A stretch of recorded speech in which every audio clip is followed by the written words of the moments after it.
রাশিয়ার শক্তিধর নেতা পুতিনের ঘাড়ে গ্রেপ্তারি পরোয়ানার খড়গ ঝুলছে আন্তর্জাতিক অপরাধ আদালতের। সে কারণে সাম্প্রতিক বছরে উত্তর কোরিয়া এবং চীনের বাইরে পা ফেলেননি এই নেতা। কিন্তু পুতিনের সবচেয়ে কাছের বন্ধু চীন কোনো পরোয়ানাই এই সফর থেকে রুখতে পারবে না পঞ্চম মেয়াদে রাশিয়ার প্রেসিডেন্ট নির্বাচিত রুশ নেতা ভ্লাদিমির পুতিনকে। সেই সাথে কিম জং উনের সাথেও রুশ নেতার জমজমাট সখ্যতা। আর পশ্চিমা বিরোধী তিনটি দেশ নিজেদের মধ্যে বন্ধুত্বে প্রায়শই ধার দেন তিন বন্ধু। সেই সুবাদে এবারও পুতিনের গন্তব্য চীন। দুই নেতা মিলে পশ্চিমাদের বিরুদ্ধে ছেড়েছেন হুঙ্কার, দিয়েছেন হুঁশিয়ারির বার্তা। রুশ ইউক্রেন যুদ্ধ, ফিলিস্তিন সংকট এবং নিজেদের বন্ধুত্ব দৃঢ় করতে বাণিজ্যিক দরজা প্রসারিতকরণ সহ নানা ইস্যুতে আলোচনা করেছেন ভ্লাদিমির পুতিন ও শি জিনপিং।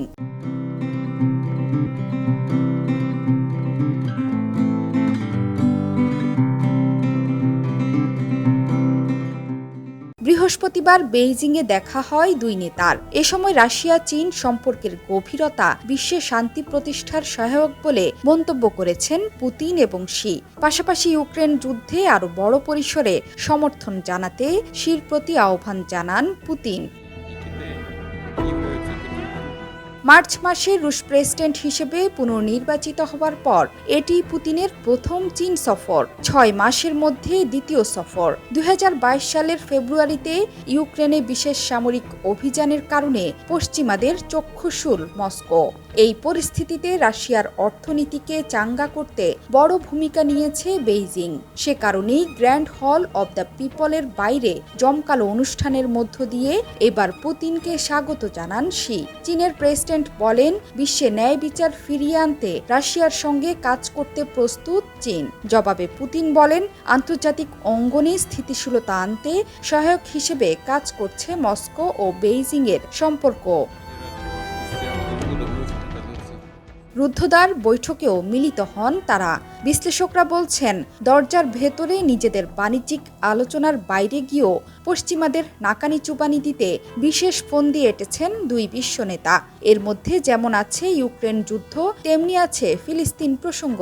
বিবিসি জানিয়েছে, ইউক্রেনে রাশিয়ার সামরিক অভিযান শুরুর কয়েকদিন আগে পুতিন ও শি নিজেদের মধ্যকার সহযোগিতা আরও গভীর করতে সীমাহীন অংশীদারিত্বের কথা ঘোষণা করেছিলেন। পশ্চিমাদের বিরুদ্ধে তাদের আদর্শিক লড়াইয়ের এক ধরনের বার্তাই তুলে ধরেছিল এটি। স্বাভাবিকভাবেই তাদের মধ্যে বাড়ছে ব্যবসা বাণিজ্য। আবার রাশিয়ার সস্তা জ্বালানিতে সুবিধায় চীন।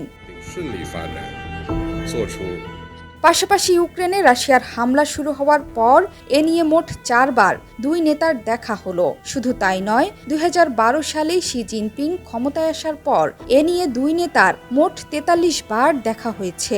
বিশ্বের আর কোনো ক্ষেত্রে এমন নজির দেখা যায় না। সেই সাথে রাশিয়ার ওপর অর্থনৈতিক নিষেধাজ্ঞা আরোপ করে যুক্তরাষ্ট্রের নেতৃত্বে পশ্চিমারা মূলত দেশটির যুদ্ধ করার সক্ষমতা কমানোর চেষ্টা করেছে।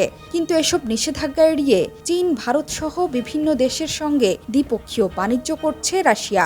সেই সাথে এই দেশগুলোর সাথে বাড়ছে বন্ধুত্বের গভীরতাও। জোহরা চৌধুরী সেতু, ৭১।